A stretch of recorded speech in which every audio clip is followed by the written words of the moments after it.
एकदा मॅच मध्ये फार जड झालंय टीम आई गावदेवी एंटरप्राइजेस नवीन बॅटर गेल्या मैदानाच्या आतमध्ये शैलेश माघे 4 बॉल 11 ची आवश्यकता समोर हा फटका खिचला अलॉंग द कार्पेट परीक्षित रक्षक आहेत आकाश माध्यमात थोडंसं फंबल झालंय दुसरी धाव पाहत आहे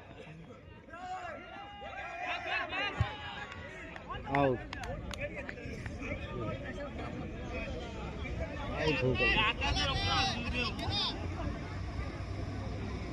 3 पे 9 चाहिए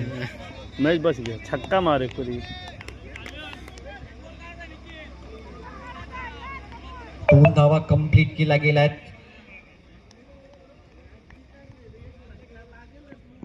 धावसंख्या आता आपण पाहत आहे 3 बॉलचा केस शिल्लक आणि 9 धावांची आवश्यकता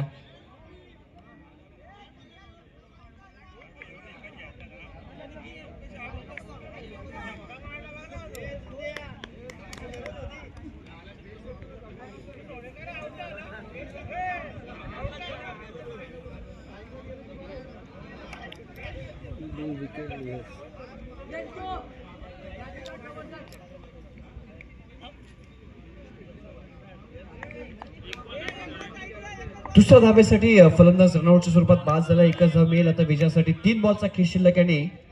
10 धावांची आवश्यकता तिसरा आउट झाला 2 धावा कंप्लीट म्हणजे 3 बॉलला 9 बनवायच्यात आता छक्का मारे 3 बॉल 9 धावांची आवश्यकता बाउंड्री चाहिए आपण पाहत आहे यही बॉल पे ऑन साइडला फटका जबरदस्त डिप मध्ये रितेश शेलारच्या हातामध्ये आप जीत गए शेल आणि ते 1 मोर विकेट डाऊन फलंदाज शैलेश मागे back to the dugout 3 wicket लिए पर नीचे मारे लाए रहा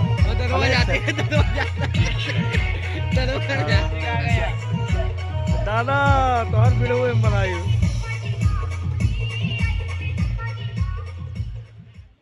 शैलेश मागे देखील माघारी परतला समीकरण थोडंसं आता जड होत चाललंय 2 बॉलचा काही शिल्लक आहे 9 धावांची आवश्यकता काय जबरदस्त पहिला सामना आजच्या दिवसामध्ये पाहायला मिळाला जय भोले ग्रुप आणि त्यानंतर आई गावदेवी एंटरप्राइजेस रमण शेलारची विकेट भरपूर महत्वाची होती आणि ती विकेट मिळाली त्यानंतर या मॅच मध्ये पूर्णपणे कमबॅक केलंय नवीन बॅटर मैदानाच्या मध्ये ऋतिकाला 2 बॉल मध्ये 9 धावांची आवश्यकता या बॉल मध्ये एक मोठा फटका अनिवार्य